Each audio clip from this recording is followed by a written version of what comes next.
up, everybody? How's everybody doing tonight? I'm like a minute late. Don't be mad at me. Uh, yeah. How's everybody's night going? Welcome to the House of Flux. If you're new here, welcome. If you're coming back, welcome back. Thanks for coming back. I don't know why you're coming back, but thanks anyways. Yes, my box is fine tonight. Yeah, it's going out. It's going out. So we're good. We are good. We are already in with the super chats. $5 super chat from Fundian. Mother fluxing flux bucks for the mother fluxing flux. Thank you so much, dude. I appreciate it. Yeah, how's everybody doing tonight? We got a lot of stuff to talk about, but before I get super into it, we'll let everybody filter in. Have a few things I kind of want to maybe rant about, maybe not. And as always, what's up, replay crew? Love to have you guys here. Never forget about you guys. Always love you. Yeah, only by like what, a few seconds, maybe.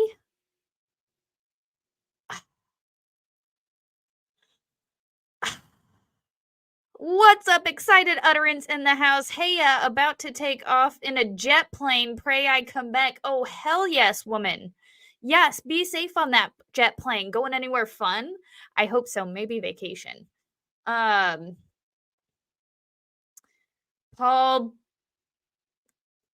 formerly known as Gage. Oh, that's right. He changed his name. I forgot about that.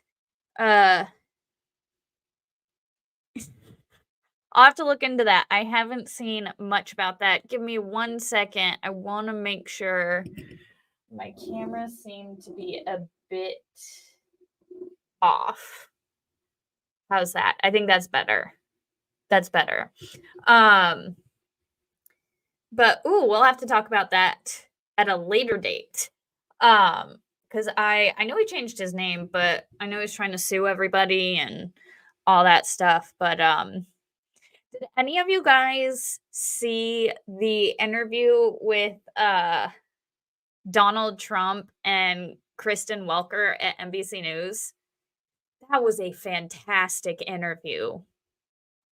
I very much enjoyed that interview. She did such a good job at trying to control the situation, and I feel like Donald Trump just kind of ran circles around her.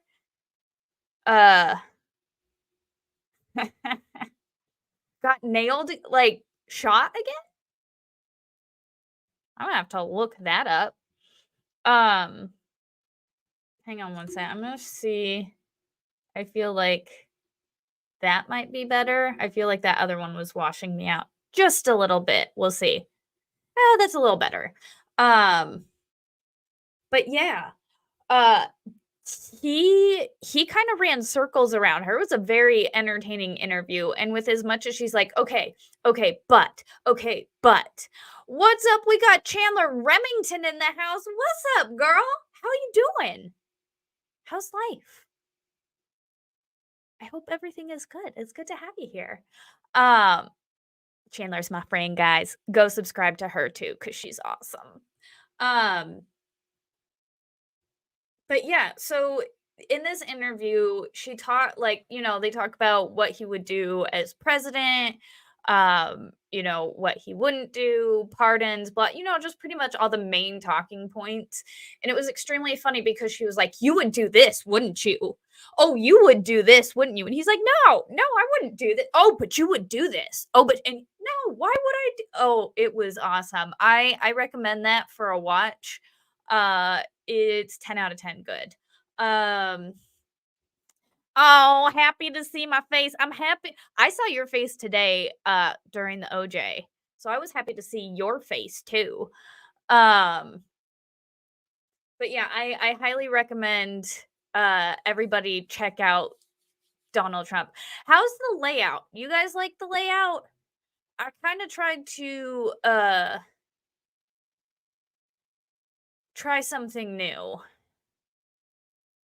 How do you guys like it? Because it like that way, I don't know, highlights chat. Meme Copium does it, but he does it better. He does it better. Um, yeah. What's up, Super V94? How's it going? We're chilling here. We're just, letting people filter in before we get too deep into the topics tonight. As you guys know, tonight, it's kind of take two from last week's episode, where I wanted to talk about this. Because, as you guys know, or for those of you who are new here, I just like weird information. I am a nosy white bitch. I want to know everything all the time. And so that started me on this quest for learning everything I can about everything weird. And my distaste for the government has fueled those investigations into the ones said government would like maybe not so much looked into. So again, all of this is public information. None of this is private. It's not widely known. If you ask a random person on the street, they're going to have no idea. However, these are the kind of things that we as a United State, like we as citizens of these United States, should know this is what our government is doing to people of other countries. More specifically, uh, to these natives of this island. Um, and again, this is all public information, and I just think, here at the House of Flux, we like to have open conversations about everything weird, strange, unusual, and maybe not so talked about so often. And so, yeah, I just want to talk about those things. And sometimes they don't like when we talk about these things because it's like, hey, we don't want you guys to know that.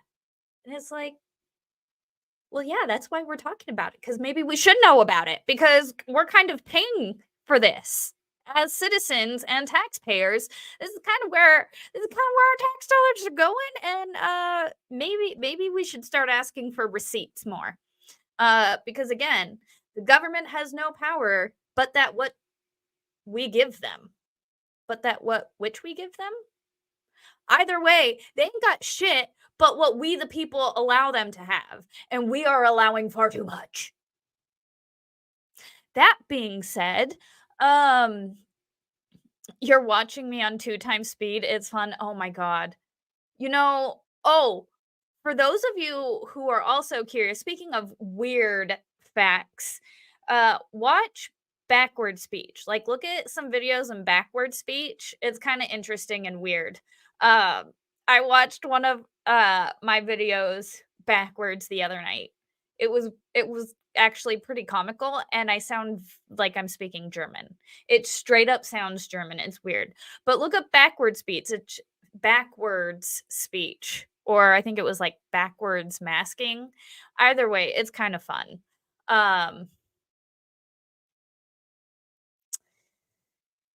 Super V94 says, I am with you. I don't understand how we help other countries besides our own.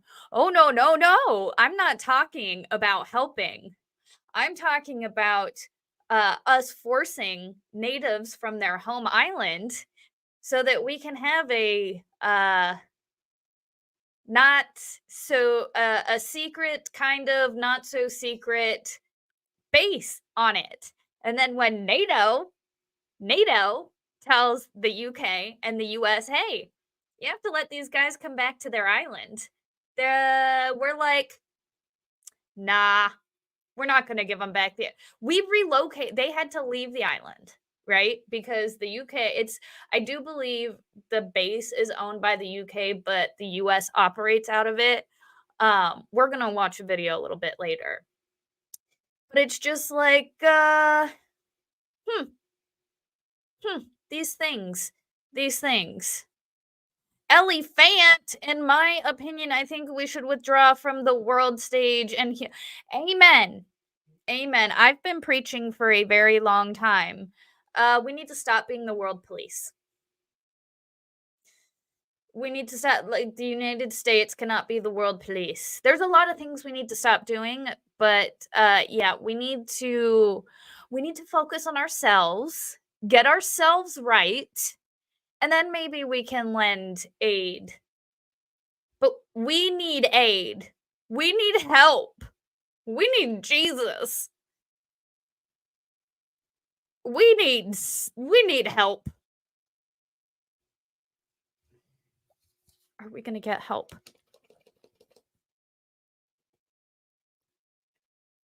Outlook good. Magic 8 Ball says outlook good, so I don't know. Maybe next year's gonna be a turnaround for us. So we'll see. We'll see. But all right, I think we've wasted enough time. We can definitely start diving into our topic a little bit deeper. I do have a video. Hold on one second. Let me that is not the video that should be there. What happened?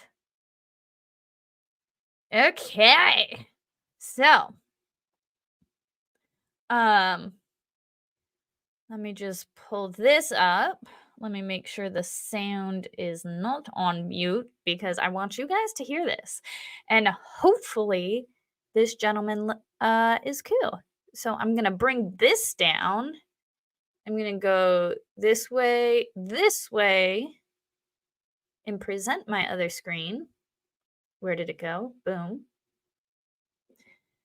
So, this channel, Real Life Lore 2. Oh, that's small. Hold on, let me fix it. Nope, that didn't fix it. That kind of fixed it. We're gonna leave it like this for now. We're gonna leave it like this for now. So, Real Life Lore. Mind you, oh wow. He's a decent size. I like this channel. It's got of like it's a lot of real life mysteries and stuff. Elephant Flux. I'm reeling. I went to make dinner, to which still cooking, hopefully not burning. It was made from mystery, so I'm thankful. Do you know how much like beef prices right now? There is a cattle shortage. Guys, there's a cattle shortage. And nobody's talking about it. What the fuck? Why is nobody talking about the fact that we have a epic cattle shortage in this company?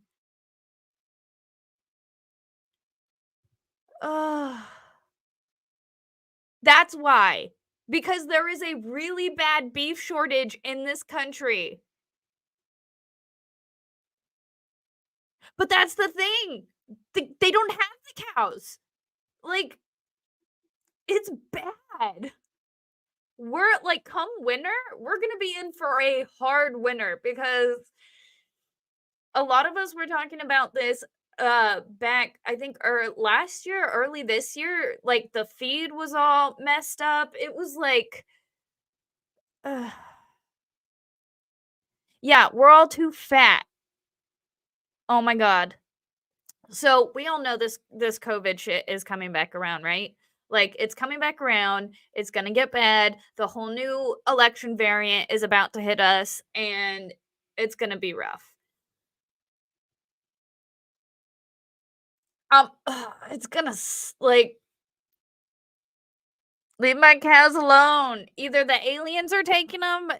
I mean, again, like the price of feed skyrocketed, and a lot of us were like, "Yo, cattle's gonna be short." Like, guys, not legal advice, not any. I mean, just life advice. Get yourself a food supply. Mrs. Flux and I have a 6-month food supply, and yeah, it's because cattle's expensive because we have no cattles. But anyways, let's get into the video. Diego Garcia. It is a little island in the middle of the Indian Ocean. This video will explain, all of it, but just to preference it. I do believe uh we took it in the First World War, but again, it's going to cover all of this. The name of the island is Diego Garcia, and yes, it is a real thing in the middle of the Indian Ocean. Let's get into it. uh and people made fun of Pepper. Oh, preppers. Yes. Yo, Mrs. Flex and I are preppers. Cows are easy to tip when they're short. I've never been cow tipping. I grew up in Orange County, in SoCal. Uh, the only cows I saw were at the state fair, and they were cool. Oh, let me make the video the right size. Let's do this. You sign up at the link in the description, you'll also gain access to Nebula, the streaming video platform that Real Life Lore is a part Advertise of. this stuff Follow in the this link video. below to start your free trial today. The United States military is composed of almost 800 military bases in more than 70 countries and territories across the world. Most of these bases were acquired after World War II, when traditional colonial powers such as Great Britain and France were in the midst of decolonization. While all of these bases hold significant strategic importance to the United States military, few hold as much importance or secrecy as the tiny island of Diego Garcia, or are as involved in so much controversy. Diego Garcia is a coral atoll in the largest and southernmost member of the Chagos archipelago located in the central Indian Ocean. This area is home to over 1,000 individual islands and is composed of 7 distinct atolls. Diego Garcia itself is a narrow strip of land that measures 63 kilometers in length and nearly encloses a lagoon that is 21 kilometers long and up to 10 kilometers wide at its widest point. This open access to the lagoon on the north end of the island allows for easy access to the naval port for inbound and outbound ships delivering supplies and personnel. Although cars on the island drive on the right side of the road, this island is not considered American soil. You may be surprised to find out that Diego Garcia is actually one of the final colonial remnants of the British Empire. The United Kingdom today considers the island a member of the British Indian Ocean Territory, which is comprised of the entire Chagos Island chain. The island was first discovered by Diego Garcia de Moguer of Spain before becoming a French colony in 1793. After the Napoleonic Wars, the Treaty of Paris passed control of the island to Great Britain in 1814, before being reclassified as part of the British Indian Ocean Territory in 1965. The United States' involvement on the island can be traced back to the 1960s, as they recognized the strategic importance of the Indian Ocean region was growing. The Indian Ocean, which stretches from the Persian Gulf and the coast of East Africa. Yeah, so really quick. The British have had control over this island for a very long time, but it wasn't until 1965 that the US was like, "Oh, that's actually a really good area." Which, I mean, when you think of it,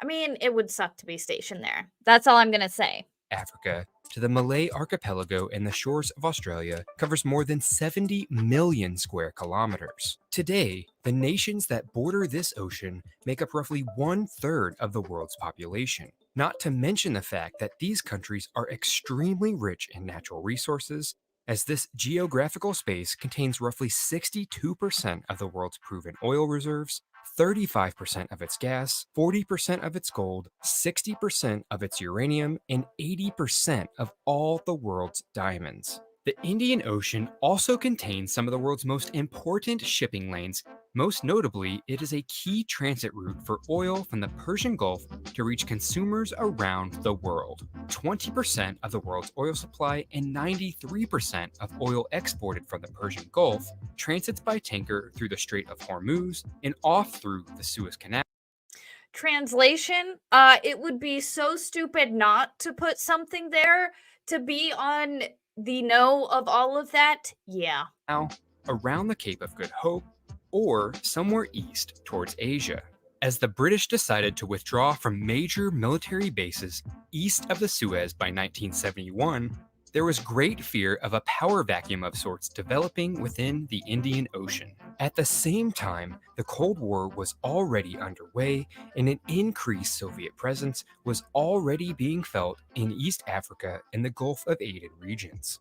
It was at this point that the United States recognized the need to acquire an Indian Ocean base to facilitate local operations. The U.S. Navy recognized the vulnerability of shore based facilities and instead looked toward the sparsely populated islands of the British Indian Ocean Territory. Although the base today has quite a large amount of infrastructure, the original plan was for a relatively small communication outpost for the Indian Ocean operations. However, as the Cold War progressed, more and more facilities were added, and today it contains a large naval port capable of accommodating aircraft carriers, a 2-mile long runway, and typically holds between 3,000 and 5,000 service members and contractors at any one time. Where That's a lot of originally people. the fear was that a naval power vacuum would occur, this was soon replaced by fears of militarism, as both the American and Soviet navies were deploying more and more ships to the region. Today, Diego Garcia serves 4 primary functions. The first one being that it operates as the staging ground for 1/3 of all strategic sea lift ships which are located in the lagoon. These ships support rapid deployment of equipment, supplies, and ammunition to support all branches of the armed forces during rapid deployment scenarios. Secondly, it provides a docking location for U.S. Navy fast attack submarines and surface ships that need refueling and additional supplies.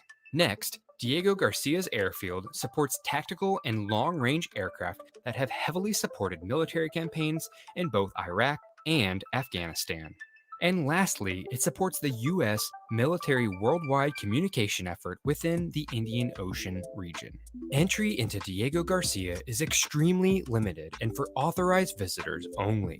No commercial flights into or out of Diego Garcia exist. However, it is considered an emergency landing location for commercial Interesting, right? aircraft transiting across the Indian No one's allowed Ocean. in or out. Transit in and out of the island is performed by military transport aircraft, as well as regular supply ships going to and from the base. Although sailing around the British Indian Ocean territory is permitted with the right approvals, don't bother getting too close to the island as it has a strictly enforced 3 nautical mile perimeter that you are absolutely forbidden from entering.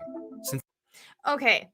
3 nautical mile. Either way, 3 mile. Like, you're not allowed anywhere near this place. One would ask why. And if my tax dollars are going there, uh yeah, I'm gonna need a little more information.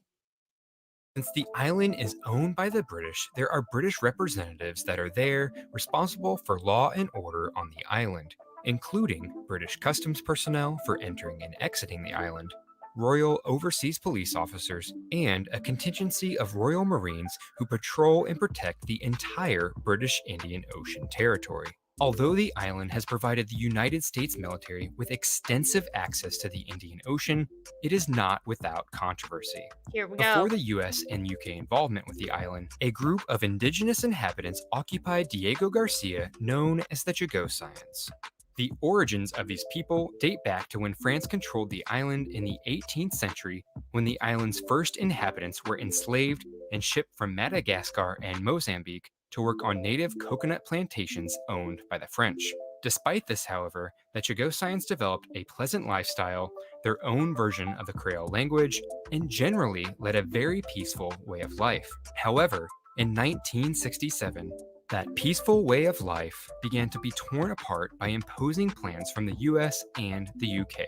It was at this point that the US had an interest in the imagine island and that. made a deal with the United Kingdom to lease a portion of the island for its new military base. The US was fully ready to move in and create its new outpost. However, there was just one problem. The 3,000 or so Chagosians who lived on the islands did not want to leave. Unfortunately for the natives, life gradually became more and more difficult. In 1971, when the US Navy arrived to begin clearing the beaches for construction, the evictions grew more and more urgent as food and medical supplies were restricted, They just and starved more him and more out. people opted to leave the island. Finally, the last inhabitants were forcibly removed and shipped off to the Mauritius or Seychelles Islands and have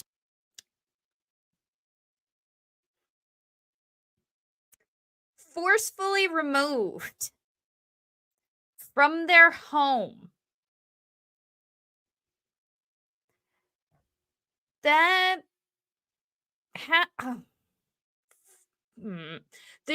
we forcibly, and mind you, this is the 1960s and 70s. Actually, I think this is the 70s. This is as recent as the 1970s.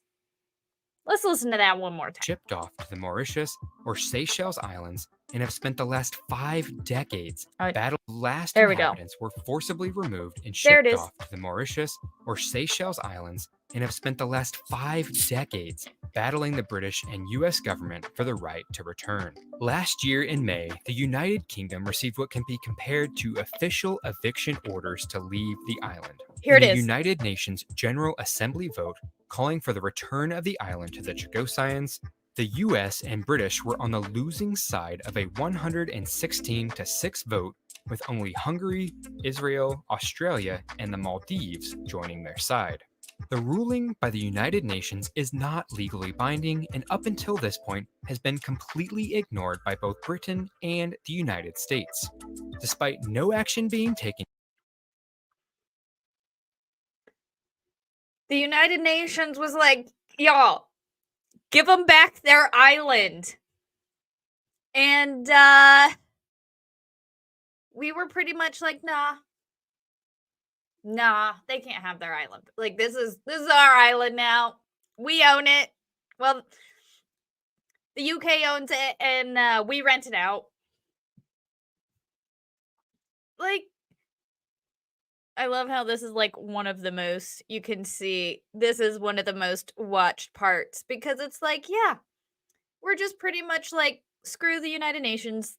We're not going to listen to you. And have spent the last 5 decades battling the British and US government for the right to return. Last year in May, the United Kingdom received what can be compared to official eviction orders to leave the island. In a United Nations General Assembly vote calling for the return of the island to the Chagosians, the US and British were on the losing side of a 116-6 vote, with only Hungary, 116 Israel, to 6. Australia, You guys got to and get the Maldives fuck out. joining their side. The ruling by the United Nations is not legally binding and up until this point has been completely ignored by both Britain. Didn't even respond. Just ignore. Nope. What? Did you guys hear something? I didn't hear nothing. I didn't hear nothing. And the United States. Despite no action being taken yet, the rulings are significant for the Chagosian people, as this is something they have been campaigning for legally for decades. For Chagosians, it's not so much about having the base removed, but simply being allowed to return to live and visit their homeland in the future. All told, Diego Garcia is an interesting island with a very controversial history, and a great way to learn more about strange places like this is to head over to CuriosityStream. CuriosityStream is the online streaming platform with thousands of top quality documentaries. So yeah, that is Diego Garcia. Sorry, the or the Pib Extra, man, it's hitting me tonight. So yeah, that's the island known as Diego Garcia, and how we pretty much kicked everybody off of it. And why is this island relevant? Well, I know I've been teasing it for a while, but I don't know if you guys remember a flight known as MH370. Now, for those of you who don't remember, MH370 was Malaysian Flight 370. And it was a Boeing 777 that just disappeared. Just disappeared. Into thin air, some would say. But turns out, radio waves are a thing. And when planes move through like ham radio waves, people who monitor those radio waves can tell. They can tell when a plane passes through because it disturbs the radio waves. Now, we're gonna try and find a video on that as well because the one that I had disappeared. Um, but with Malaysian Flight 370, oh, this is a 28-minute video. We're going to start it anyways. Well, why did I pick this video? Hold on. Why did I pick this video to play? I don't remember. Oh, it's because this is an infographics one.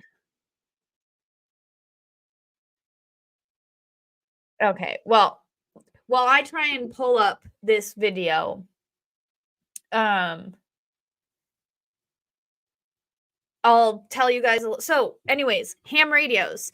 Uh, sounds travel farther in water or something like that. Yeah, that too. Yeah. Sound waves travel a hell of a lot faster underwater. And farther. The video of that disappeared. Imagine that. I know. Oh my gosh. Also the bloop. I like that video too. I have to move my microphone stand because it keeps coming into my frame and it's bothering me. Bothering me. I kind of changed some stuff because my other camera went kaput and then I had to like do an emergency setup, which was why I was a minute late. But um yes. Sorry. I'm like I I had literally tweeted a link of that to myself and the link is gone.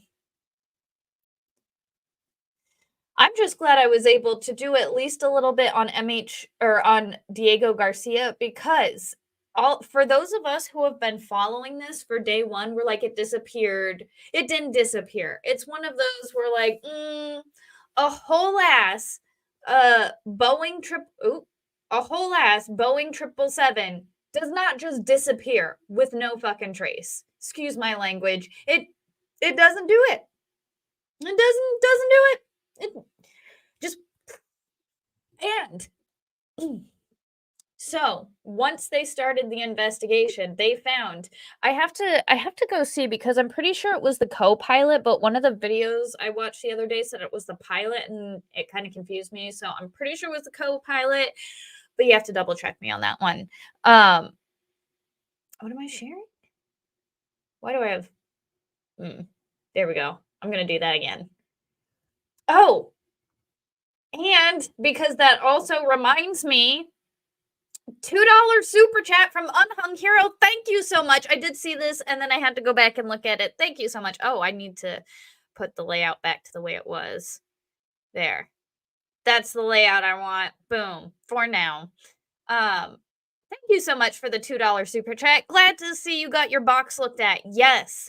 They fixed my box, which was super nice because I mean, it only took them a few, maybe like 5 minutes to fix it, which was really weird because it's like, he was like, oh, he's like, the end of the wires are loose and fried. And I'm like, but what would do that? And he's like, I don't know. I'm like, but what would do that? And he's like, I don't know. What would do that? I accidentally stopped sharing the screen. I boomered that. You know, it happens. But, my box. Yes. Oh, I'm on Top Chat? No, on StreamYard. Oh, over here. I gotta go. Let me go to live chat. Boom. We got MLS in the house. What's up, Dave?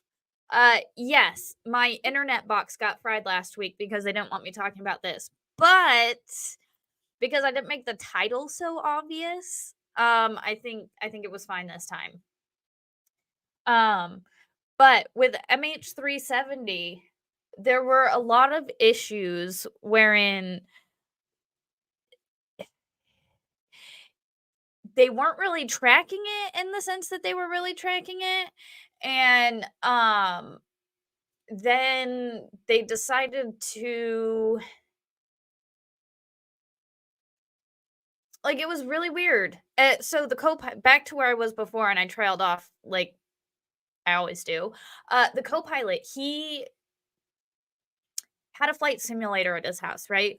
So he would fly, practice all that stuff. Well, out of all the simulations, the very last one that he plotted and flew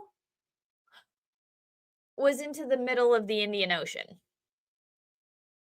Nowhere, just a random spot in the middle of the Indian Ocean, which when you think of it, and then we have to look at the guest list. I mean, the flight list, the passenger list.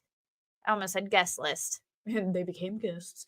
The passenger list of the plane, and maybe some people that might be useful to a scientific research base, maybe.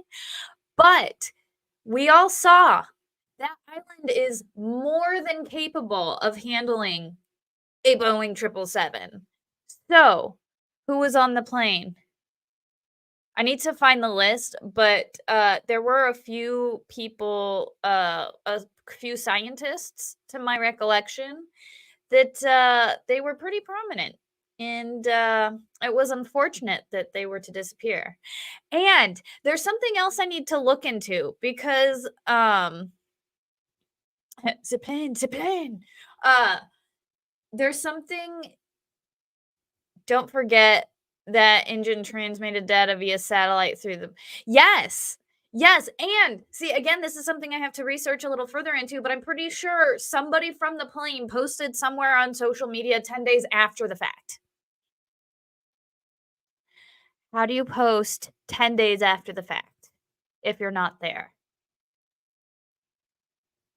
Did you ever go to your P.O. box to get your good, or did you ever go to your, wow, I read that all backwards. Did you ever get your goodie from your P.O. box? Yes, I did. Thank you so much. It is awesome. And thank you so much for the $2 super chat. I appreciate it very much. Guys, that also reminds me, I do have a P.O. box. And if you ever want to send me anything, you can send me stuff to that P.O. box. If you send me a hat, I'll probably wear it. I like hats. I have a number of hats, but I can always use more hats. Thank you so much for that $2 super chat. The Gun Club. Thank you. Don't forget, let's see, there's a lot of air traffic because of drones. No aircrafts, just poop. Yeah. How, okay. And in today's day and age, hold on, I have to find this video because I want to explain the ham radio. Oh, I'm not typing into YouTube. I want to type into YouTube because the video was on YouTube.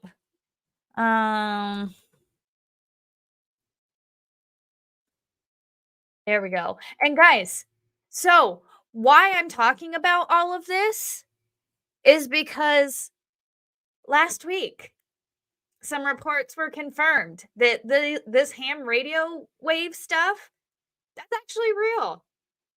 And there's actually a huge backing now to restart the search for the plane in the new area where these experts and analysts have said it went. But oh, let's do this one. I've watched this one before. All right, let me bring it up. Pull that down. Pull this up. Do do do do do. Boom. Boom. And let's do this. The location of the vanished flight of Malaysian 370 made headlines around the globe. An aerospace engineer named Richard Godfrey claims to have accurately pinpointed the location of the crashed Boeing 777. So, where is MH370? Is this theory anything to go by, and what does it even describe? Find out with me today as we take another deep dive into the topic. This might be the wrong Welcome video. to airspace. Well, we'll find out together. First, let's briefly recap what we know so far. Okay. If you want to watch a detailed account of the events, check out my other video on Malaysian 370, popping up in the top right corner right now. Oh. Malaysia Airlines Flight 370 took off from Kuala Lumpur after midnight on March 8, 2014. We'll have to watch that one maybe. It was bound for Beijing. Roughly an hour after takeoff, Malaysian air traffic controllers instructed MH370 to contact the Vietnamese air traffic controllers. The captain of the aircraft just acknowledged his transmission with the infamous last words of the flight, "Good night, Malaysian 370. Shortly thereafter, the plane made a 180-degree turn, flew back over the Malay Peninsula, turned northwest over the Strait of Malacca, and then disappeared from all radar screens. Yeah. After that, the aircraft was unreachable by radio or satellite communications. However, it continued to send automatic diagnostic data of its satellite communication system. From the travel time of these signals, scientists were able to reconstruct a rough but possible flight path of the lost airliner. When they combined this information with the Boeing 777's performance data, such as speed, fuel burn, and endurance, the committee was able to determine a search area. They named this search area the 7th Arc. As I said, it's somewhat complicated. If you'd like to have a more detailed explanation, check out my other video. For now, it suffices to know that this area is located here, about 2,000 kilometers off the west coast of Australia. The investigators also found out that the captain of the flight had a rather sophisticated flight simulator in his home. There it is. Upon closer inspection, analysts discovered that the captain had programmed some waypoints in it. When connected, these unrelated waypoints somewhat matched the flight path of MH370. The evidence was, however, deemed inconclusive by the investigators. Okay, now you're up to speed. Let's now have a look at this new theory presented by Richard Godfrey. He claims to have accurately pinpointed the location of MH370. How did he do this? According to him, it's possible to track an aircraft using radio waves. Boom. Let's see how that Radio works. waves. Although I apologize to the amateur radio community out there, I'm probably going to oversimplify a few things. But here it goes. Most amateur radio operators use HF, that is the high frequency band, for their transmissions. These radio waves have an interesting property. They bounce around the globe between the ground and the ionosphere, which is a layer of the atmosphere. That way, radio signals can travel around the world without being restricted to line of sight. This enables radio operators to talk to people on the other side of the Earth anytime. Today, this technology seems somewhat redundant with the internet around, but still, it is used not only by hobbyists, but also by aircraft flying over the North Atlantic, for example. In 2008, Physics Nobel Prize winner and amateur radio operator Joseph Taylor created a new protocol called Weak Signal Propagation Reporter, or in short, WSPR. It's designed to test propagation paths of signals, in other words, to see where a signal traveled to. WSPR signals are sent automatically every few seconds by the stations of amateur radio operators, and results are saved in a large database. Richard Godfrey claims to have figured out that one can look for anomalies in these WSPR links to see if an aircraft has crossed the path of a specific transmission. I have a short video to illustrate what happens as an aircraft crosses a transmission path here for you. Check this out.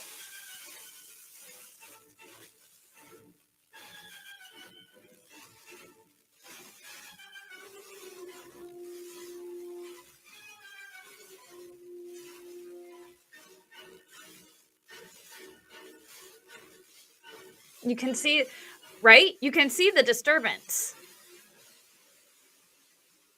It's not just like, ugh. In his paper that the scientists published recently, he described the many WSPR links around the world as tripwires an object can cross. If it does so, it leaves behind a very telling signature from which a position can be calculated. Like, this stuff is just For fascinating. example, one WSPR signal was transmitted in Switzerland just after Malaysian 370 had taken off, many thousand miles away. The signal was picked up by a station near Canberra, Australia. On its way around the globe, it crossed the path of MH370 just after takeoff, and the anomaly in the signal apparently enabled Richard Godfrey to determine the position of the aircraft at the time. In a crowded airspace, information like this would not be worth much, but over the southern Indian Ocean, there were almost no other aircraft on the night of the disappearance of MH370. This would increase. That's what makes it so, okay, real quick, sorry to pause it. That's what makes it also so unique, is because this is a specific area where flights, this time of night, there weren't many other planes. So they were able to pinpoint, okay, well, this is when it took off and this is where we were able to track it up to this point and then follow it from there via these radio waves, which is just fascinating. Increase the likelihood that any target detected in the area would likely be the vanished airliner. Richard Godfrey developed a software he calls Global Detection and Tracking Any Aircraft Anywhere Anytime, or in short, GDT AAA. It searches through 100% the AP. Whisper database, looks for anomalies and plots possible locations of an aircraft over time, which then results in a possible track. With it, he found what is, according to him, the most plausible track of Malaysian 370. The first part of the flight is easily verifiable by radar data.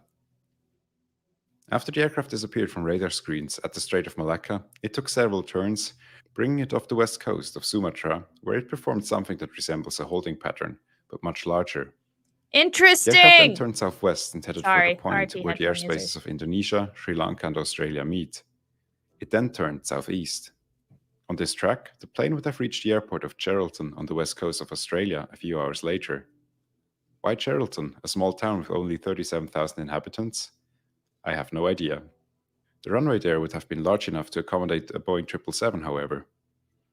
The plane, of course, never reached the small airport. It turned south about 20 minutes after it had started to head towards Geraldton. Suspiciously, it then started to fly exactly toward the endpoint found in the captain's home computer. But only a short while later, the track becomes more erratic. It heads southwest, then south, and ends in a series of turns. The flight then, according to Godfrey, crashed around 6 nautical miles southeast of the 7th arc. Where's that area, There are huh? 2 more detections were after we the just crash, looking which at would that was extend the in that flight area? duration of the aircraft by a maximum of... Hold on, let me take these closed captions. Where were we just looking at? It was in this general vicinity, huh? It's interesting, right? Keep going. Okay. 4 minutes, but these seem more unlikely to the scientist. The new final proposed location therefore lies here, in an area called the Broken Ridge. It is located 2,000 kilometers west of Perth at an oceanic depth of about 4,000 meters and features difficult underwater terrain with mountainous outcrops, cliffs, and an underwater volcano. This area has already been covered in the initial 120,000 square kilometer search performed by the company Fugro. A Chinese vessel also searched the area, but not the exact location defined by the new theory. In 2018, a sonar search with a higher accuracy was performed by the company Ocean Infinity. It, however, excluded the area around the proposed crash site. Richard Godfrey goes so far as that he pinpoints the exact location on the seabed where he suspects the aircraft came to rest. To account for inaccuracies, he however proposes a search radius of 40 nautical miles around the assumed crash site. So, what do we make of all this? Is his theory plausible? If one looks at the track generated, it certainly looks possible. It also matches the previously calculated track derived from the Inmarsat logons pretty closely. The final proposed crash site also matches a drift analysis of the parts that have been recovered from the accident aircraft, and Mr. Godfrey claims to have tracked other aircraft accurately using his method. Several critics have, however, raised valid concerns about the theory. Many say that the reflected signal energy from aircraft at such distances is incredibly small, much smaller than the normal signal strength variance that occurs during transmission. In other words, they say that an aircraft cannot be detected by whisper anomalies at that range.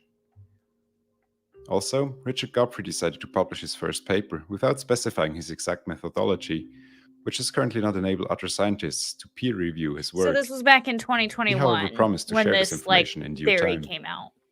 Why he chose to publish his work somewhat prematurely in that way is beyond me, and it is certainly not the preferred scientific method.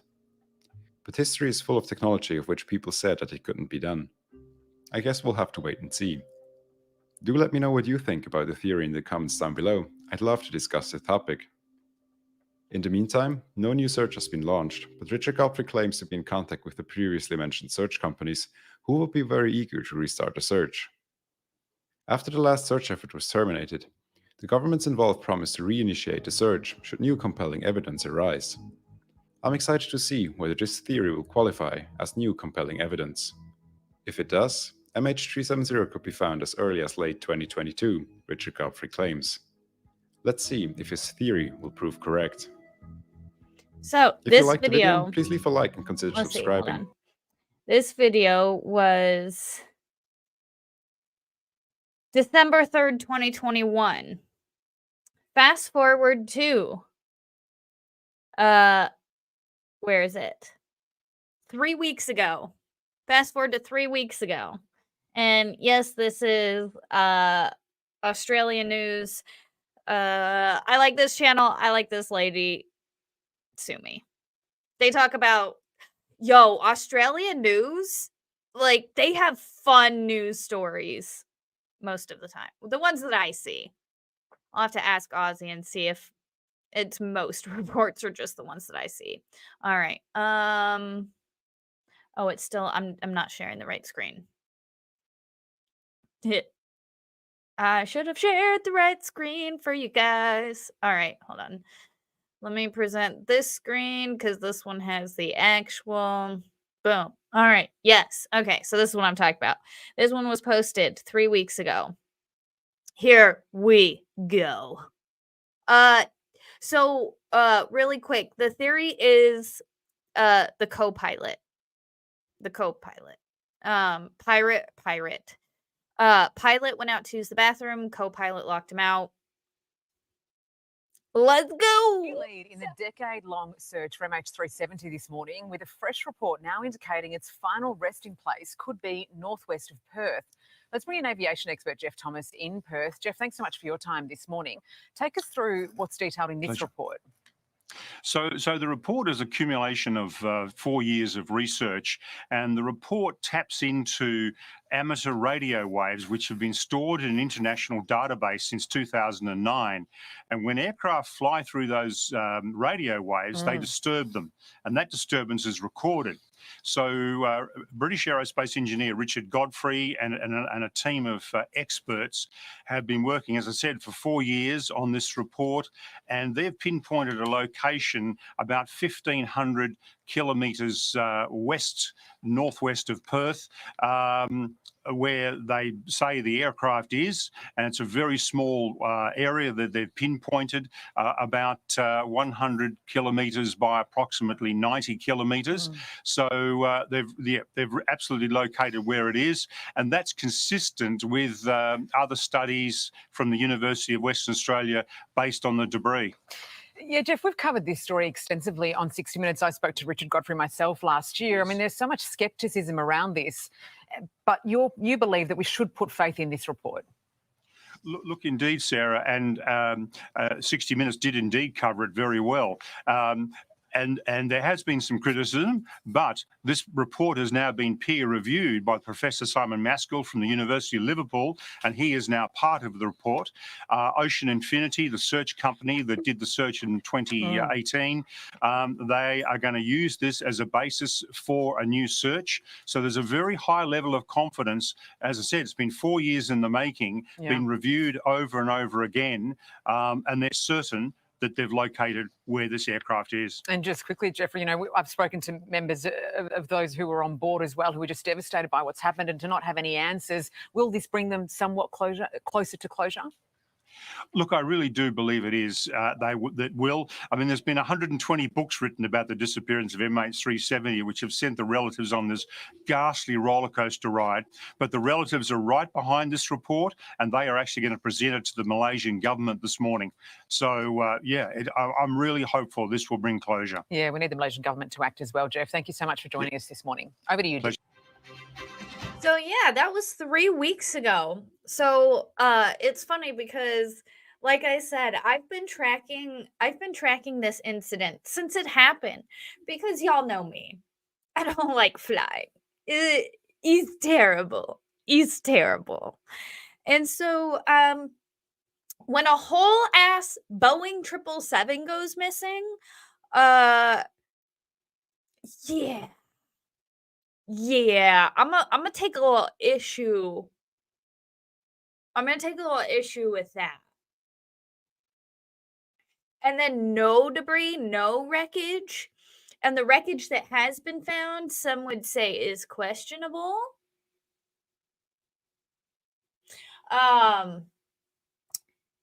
But yeah, it's definitely an interesting story. It's something that, like, data can back up, and science can back up, and facts can back up. So it's crazy to think about.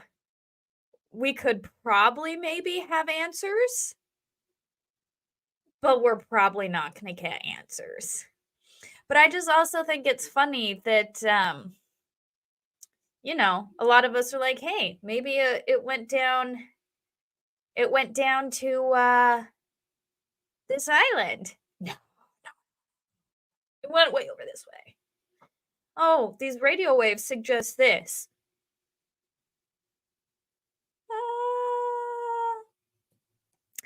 $2 super chat from the Gun Club. Thank you so much for the $2 super chat. Flying fun. Then again, I am a bit of a VA geek. I hate flying. Flying can suck. It's just, you're flying through the air at hundreds of miles an hour, and like aviation, like I've never flown in anything other than like, you know, I've never flown in a single engine plane or anything small. And I feel like if I did, I would probably shit myself. Because I feel like I just Ellie Fant, my third theory would be someone was testing high energy weapons. Yes. See, the space lasers are a total thing. I'm just saying the space lasers might be a real thing. There is a grain of truth behind every lie. Story? I don't know. Whatever they tell you, whatever story you hear, there is typically a very minute grain of truth to it. So do your research. Make sure you dig under those rocks and you overturn those stones and you get at the little dark places that you can't really see and you're like, anything hiding in there? No, nothing's hiding there. Okay, we're good. Make sure you check all the nooks and crannies because the government wants to hide stuff from you. And typically, it's the bad stuff. Because they only want you to see the good stuff. Conspiracy theories are becoming fact is more. See, and that's the thing. Here is the thing that I'm trying to dispel. Guys, the term conspiracy was literally coined by the CIA to discredit people who did not believe the Warren Commission about JFK. We are conspiracy analysts here. We take the conspiracies of the past and we analyze them to see if we can try and spot any of these current conspiracies going on. Because when you think about it, these aren't theories. These are actual officials conspiring to cover something up or hide something. And so they're not conspiracy theories. They're conspiracies done by, it's conspiracy acts, conspiracy crimes. And we are looking back and we are analyzing those conspiracy crimes because conspiracy is a crime. And we're not theorizing. We're analyzing those facts that are actually verifiable. So yeah, I'm gonna change the world's opinion. I'm gonna get everybody to stop saying those dirty CIA terms. Helly Vant, conspiracy analysts. We don't theorize, we analyze. Guys, I think that's about it for tonight. Again, here we just like to take a look at some things that aren't typically looked at. And I'm not here to give you a, full education, to certify you in the weird. Here we just look at the surface. And if you find it interesting, you can then use your time to dig further into it. I don't know what just happened to my speech. Then you can dig further into it. I do like to get the brain working. These are things we don't often think about. A lot of stuff people don't know about. And it's just like, maybe you might find this interesting. We'll dig a little bit into this. Maybe you might find that interesting. We'll dig a little bit into that. But yeah, that's the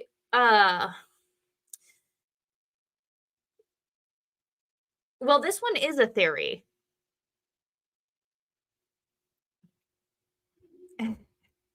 Conspiracy analysts have the world's latest news. Exactly.